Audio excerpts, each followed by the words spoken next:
তারা যে নির্বাচনে অংশ নেবেন তারা তাহলে এতদিন উপদেষ্টা পরিষদে ছিলেন কেন? এটা ভালো হবে না, কারণ তারা বলছিল যে আমরা নির্বাচনে যাব না, আমরা একটা সুষ্ঠু লেভেল প্লেন তৈরি করে নির্বাচন দিব। নির্বাচনের সময় আছে, নির্বাচন ঘোষণা করবে, এই মুহূর্তে তারা পদত্যাগ করছে।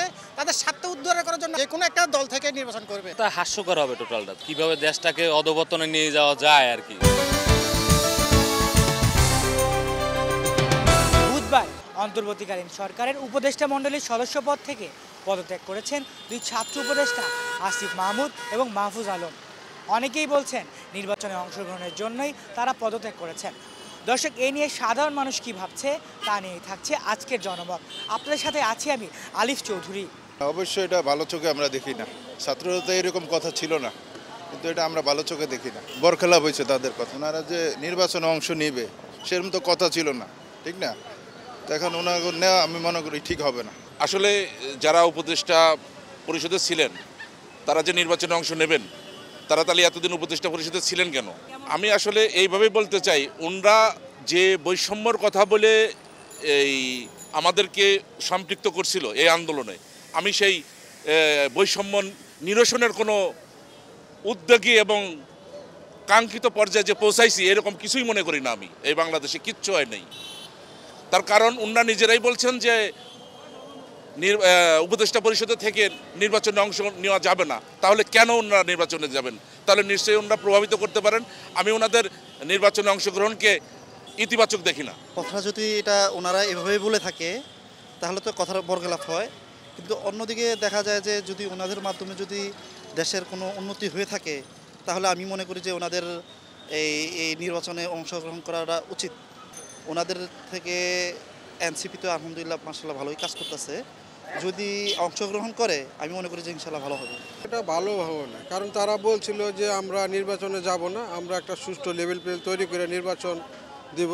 এখন তারা নির্বাচনে যাবে, এটাই আমাদের দেখছে বাংলাদেশের নীতি। মানে মানুষ যখন হয় আপনার ক্ষমতা যখন চলে যায়, একটা লোভ চলে আসছে, কিন্তু তারা এখন নির্বাচন করবে, সব কিছু করবে। এখন আল্লাহ তাআলা তাকে সুযোগ দিয়ে তারা করুক। তারা যেহেতু একবার বলছে যে আমরা নির্বাচন করবো না দুইজন, তো দেখা গেছে তারা না দাঁড়িয়ে নতুন কোনো লোক দাঁড়ালে ভালো হয়, কারণ আমরা তো ওদেরকে দেখে আসছি ওদের উন্নতি কেমন, নির্বাচন কেমন। যেহেতু ওরা বলছে ওরা আসবে না, ওরা না আসলেই ভালো হবে, নতুন কোনো লোক আসলেই ভালো হবে আমাদের জন্য। দেখতে পারবো যে ওরা সামনে কি উন্নতি করবে না করবে না।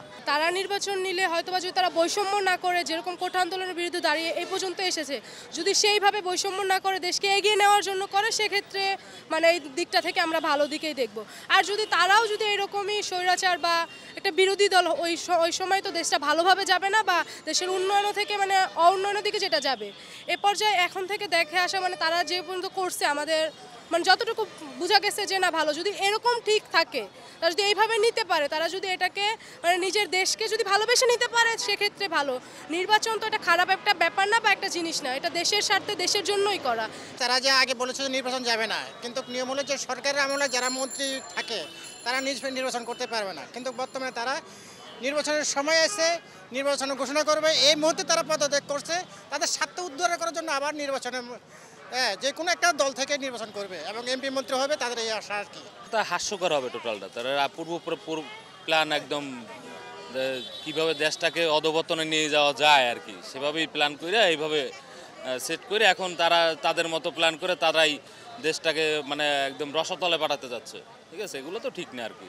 এটা আপনারা যেভাবে দেশটা সুন্দরভাবে চালা যায়, আমরা তো সেই পক্ষে শেখ হাসিনাকে স্বৈরাচারকে নামানোর প্ল্যান করেছিলাম, কিন্তু সেখানে উল্টো দেখছি যে তারাই সেই পথেই আগাচ্ছে।